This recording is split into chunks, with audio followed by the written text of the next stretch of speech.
여러분 살면서 한 번쯤은 이런 생각해 본 적 없으세요? 우리가 죽으면 모든 게 정말 끝나는 걸까?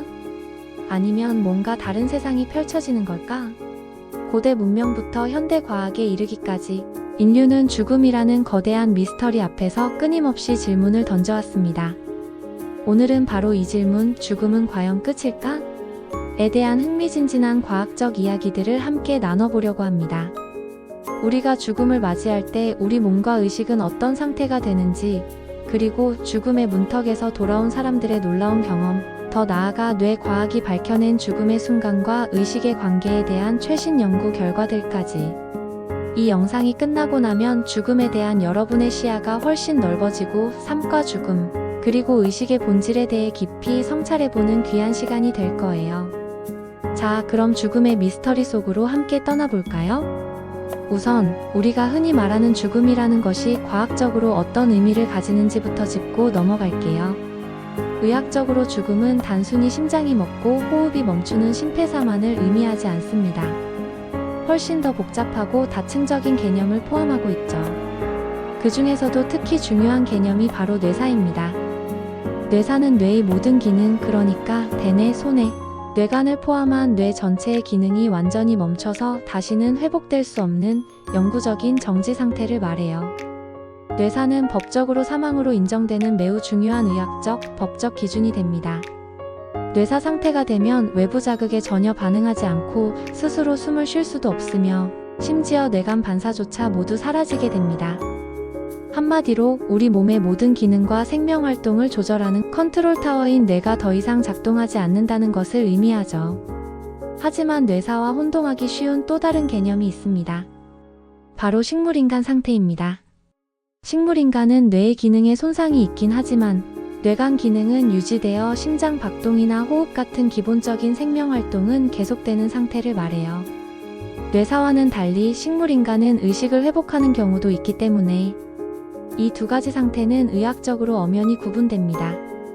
죽음이라는 정의조차도 이렇게 여러 가지 측면과 복잡한 기준을 가지고 있다는 것이 흥미롭지 않나요?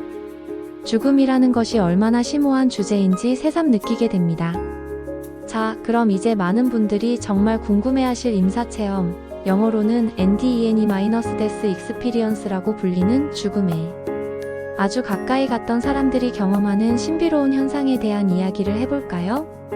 임사체험은 그 자체로 과학과 영적인 영역의 경계에 서 있는 듯한 느낌을 줍니다.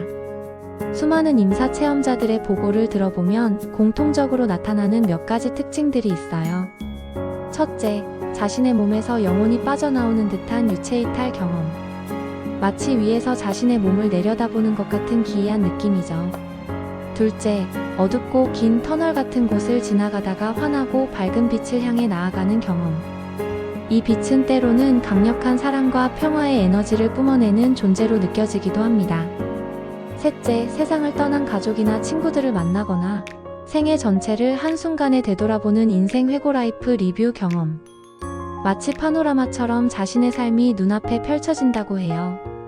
국제임사체험연구협회에 따르면 이런 임사체험들은 단순히 환상이 아니라 많은 사람들의 삶에 긍정적인 변화를 가져다주고 죽음에 대한 두려움을 없애주는 심오한 경험으로 작용한다고 합니다. 물론 모든 임사체험이 아름다운 것만은 아닙니다. 어떤 사람들은 공포스럽거나 고통스러운 경험을 하기도 한다니 정말 미스터리하면서도 인간 의식의 깊이를 엿볼 수 있는 현상이죠. 그렇다면 과학자들은 이런 임사체험을 어떻게 설명하려고 노력할까요? 크게 두 가지 상반된 가설이 첨예하게 대립하고 있습니다. 첫 번째는 뇌내 현상설입니다. 이 가설은 임사체험이 뇌의 생리적인 변화, 즉 극한 상황에서 뇌가 만들어내는 일종의 환각이거나 착각이라는 입장입니다. 예를 들어 뇌에 산소가 부족해지거나 산소 결핍, 엔도르핀 같은 강력한 신경 전달 물질이 과도하게 분비되거나 혈액 내 이산화탄소 농도가 비정상적으로 높아지는 고탄산증 등의 생화학적 변화가 임사체험과 유사한 감각을 유발할 수 있다는 거죠. 또한 뇌의 특정 영역, 특히 측두엽의 이상 방전이나 REMRA, PID-I, 무브먼트 수면 상태가 깨어있는 의식 상태를 침범하면서 임사체험과 유사한 비현실적인 감각을 느끼게 될 수도 있다고 설명하기도 합니다. 이 가설을 지지하는 과학자들은 임사체험이 결국 뇌라는 물리적인 기관의 작동 이상으로 발생하는 현상이며 초자연적인 요소와는 무관하다고 주장합니다. 즉, 의식은 뇌의 산물이며 뇌가 기능을 멈추면 의식도 사라진다는 관점이죠. 하지만 또 다른 강력한 가설도 있습니다. 바로 사후 세계 존재 가능성을 시사하는 주장인데요. 이 가설을 지지하는 일부 연구자들은 임사체험이 단순히 뇌의 화학적 환상이 아니라 의식이 뇌와 독립적으로 존재할 수 있다는 강력한 증거라고 말합니다. 특히 이 주장을 뒷받침하는 몇 가지 흥미로운 사례들이 있습니다. 그중 하나는 선천적으로 시각 장애를 가진 사람들이 임사체험 중에 시각적인 경험을 했다는 보고들입니다. 평생 한 번도 세상을 본 적 없는 사람이 유체이탈을 해서 자기 몸을 내려다보거나 밝은 빛을 봤다는 것은 단순히 뇌의 생리적 반응만으로는 설명하기 매우 어렵다는 거죠. 뇌는 시각 정보를 처리할 수 있는 입력 통로가 없었을 테니까요. 또 다른 사례는 심장이 멎은, 즉 뇌로 가는 혈류가 완전히 차단된 상태에서 주변 상황을 정확하게 묘사하는 임사 체험자들의 보고입니다. 의료진이 나누는 대화나 의료 도구의 위치, 심지어는 멀리 떨어진 곳에서 일어난 일까지 정확히 기억해내는 경우들이 종종 기록되곤 합니다. 이는 뇌 활동이 완전히 멈춘 상황에서도 의식이 여전히 정보를 인지하고 처리할 수 있었다는 가능성을 던져주며 의식이 뇌 활동과 반드시 동반되는 것이 아닐 수도 있다는 의문을 제기합니다. 물론 이러한 주장들은 아직 과학계에서 폭넓게 받아들여지기에는 더 많은 검증과 연구가 필요합니다. 하지만 죽음 이후의 삶이나 의식의 지속 가능성에 대한 우리의 호기심을 자극하고 기존의 의식에 대한 이해를 한 단계 더 확장시켜줄 수 있는 중요한 단서들이 아닐까요? 이런 연구들을 통해 우리는 의식의 본질에 한 발짝 더 다가갈 수 있을지도 모릅니다. 그럼 의식과 영혼은 과연 어떤 관계일까요? 인류는 오랜 세월 동안 이 질문에 대한 답을 찾아왔습니다. 과학적으로 영혼의 존재는 아직 명확히 입증되지 않았지만 흥미로운 시도들은 있었습니다. 20세기 초 덩컨 맥두걸이라는 의사는 사람이 죽었을 때 영혼이 빠져나가면서 몸무게가 줄어든다는 가설을 세우고 죽어가는 환자들의 몸무게 변화를 측정하여 영혼의 무게는 21g이라는 주장을 펼치기도 했습니다. 물론 이 실험은 현대 과학적 방법론으로는 통계적 유의미성이 부족하고 재현이 불가능하여 과학적으로 받아들여지지 않았습니다. 하지만 이는 과학자들이 영혼과 의식의 물리적 존재를 탐구하려는 끊임없는 노력을 보여주는 흥미로운 일화입니다. 최근에는 좀 더 미래지향적인, 어쩌면 공상과학 소설에서나 나올 법한 논의도 활발하게 이루어지고 있습니다. 바로 의식 업로드에 대한 이야기인데요. 인공지능과 뇌, 컴퓨터 인터페이스 BCI 기술이 발전하면서 언젠가 인간의 의식을 디지털화하여 컴퓨터에 업로드하고 이를 통해 영원히 살 수 있게 될지도 모른다는 상상이죠. 만약 이것이 가능하다면 우리의 정체성은 어떻게 정의될까요? 육체를 떠난 의식은 여전히 나일까요? 이건 단순히 기술적인 문제를 넘어 윤리적, 철학적으로 엄청난 논쟁을 불러일으킬 것이며 의식의 본질에 대한 우리의 근본적인 이해를 뒤흔들 겁니다. 의식이란 단순히 뇌의 신경활동에 불과한 것인가? 아니면 어떤 비물질적인 존재의 형태를 가지는가? 이런 질문들은 인간의 존재 자체에 대한 성찰로 이어지게 됩니다. 뇌과학은 죽음의 순간과 의식에 대한 연구를 끊임없이 진행하고 있습니다. 앞서 언급했듯이 뇌파 연구는 심장이 멎은 후에도 뇌 활동이 일정 시간 동안 지속될 수 있음을 보여줍니다. 쥐 실험에서 심장이 멎은 후 약 30초 동안 뇌파가 활발하게 나타났고 특히 감마파와 같은 고주파 활동이 두드러지게 관찰되었습니다. 감마파는 의식적인 인지 활동과 깊은 관련이 있다고 알려져 있습니다. 이는 죽음의 문턱에서도 의식적인 경험이 일어날 가능성을 시사하는 매우 중요한 단서가 됩니다.